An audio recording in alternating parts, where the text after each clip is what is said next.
Як тільки в цьому році квітне липа. Ніби в жовтому платті стоїть.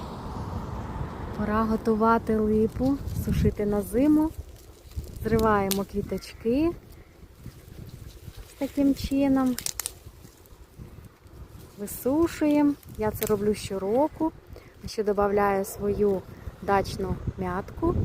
І потім взимку такий ароматний, вітамінний чай від усіх хвороб і стресів. Ще більш цікавого і корисного на моєму каналі. На все добре!